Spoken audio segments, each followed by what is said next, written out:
Hi, I'm Mike the Pole Barn Guru, and today we're going to be talking about solid sawn timbers versus glulam columns. Now, solid sawn columns, you rely upon having a tree big enough to cut that piece of wood out.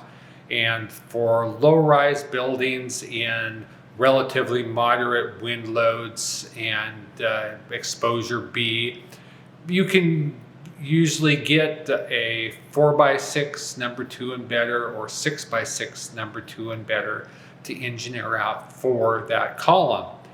But if you're in the West, fairly quickly that incised hem-fir number 2 column that is most typically used, you're going to find it 12 feet tall. Lots of times you have to go to, say, a 6x8.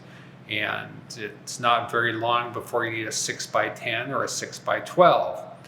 Now, in the rest of the country where they use southern yellow pine columns, and those are not incised because southern yellow pine is a sponge, you can get your 4x6 or 6x6 to get a lot farther in height than before you have to get into a 6x8 or 6x10 or bigger, which is hard to acquire.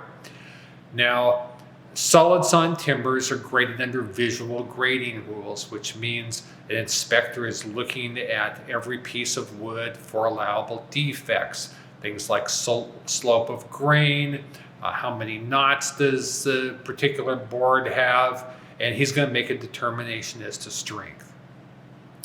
True glue laminated columns, at least for post-frame buildings, are most often built out of a product that has a base fiber stress value in bending of roughly 1650.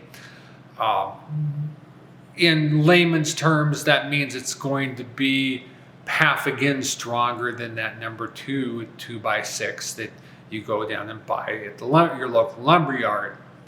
Now, most the producers are using a number 1 southern yellow pine for the bottom portion, which needs to be pressure preservative treated, once again because southern pine accepts a treatment very well, and the upper portions are most generally 1650 machine stress rated spruce pine fir.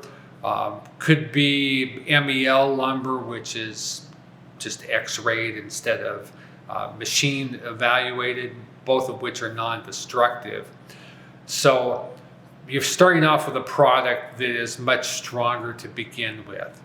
Because you have laminations that are placed with opposing grains, those boards, once they're glued up, tend to be very straight, very strong, very resistant to bow, twist, cup, warp. So it makes a much happier piece to work with.